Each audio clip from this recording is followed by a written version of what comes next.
አልጀዚራ ድመቱ ሰውዬ ብሎ በአንድ ኒውዮርክ ጎዳና ላይ በሚኖር ኢትዮጵያዊ ስደተኛ ዙሪያ የሰራው ዶክመንተሪ መነጋገሪያ ሆኗል። ብዙዎች ከድመቶቹ ጋር ባለው ቅርበት በሚሰጣቸው እንክብካቤና ፍቅር ተደንቀው የደግነትና ርህራሄ ተምሳሌት ነው እያሉ ይገኛሉ። በህልሜ ጎንደር ያለውን የአባቴን ቤት በር ስቆረቁራ ያለው በጓሯችን ባለው የጤፍ ማሳ ውስጥ ከኩዮቼ ጋር በሐሴት ስራወጣ ያለው ኢትዮጵያ ትዝ ትለኛለች። ከ30 ዓመት በኋላም ትዝ ትለኛለች። ጎንደር ትዝ ትለኛለች። ያቺ ገነት ትዝ ትለኛለች። ይህን ያልኩት እኔ ሳልሆን ከዓመታት በፊት በዘመነ ደርግ የተማሪ አመጽ መራህ ተብሎ ወደ አሜሪካ የተሰደደው እሸቴ ነው።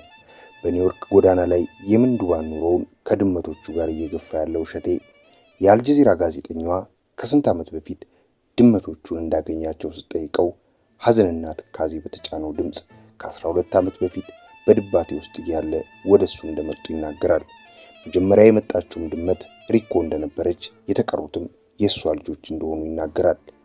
ሁሉም ድመቶቹ ስማቸው የተሰየመው የዓለምን ሚዛን በቀየሩ በሰው ልጅ ስልጣኔና ሕይወት ላይ ተጽዕኖ ባላቸው ሰዎች ስም ነው። ካስትሮ፣ ኦፕራ፣ ቸርችል፣ አልበርት እያለ ሁሉንም ሰይሟል። ድመቶቼ ሕይወቶቼ ናቸው ይላል እሸቴ።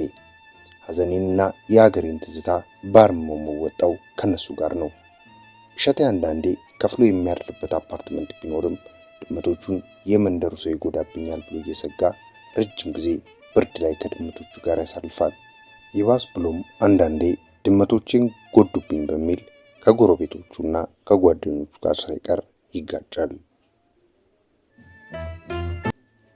ሙሉውን ዶክመንተሪ በአልጀዚራ ኦፊሻል ዩቲዩብ ገጽ ታገኙታላችሁ።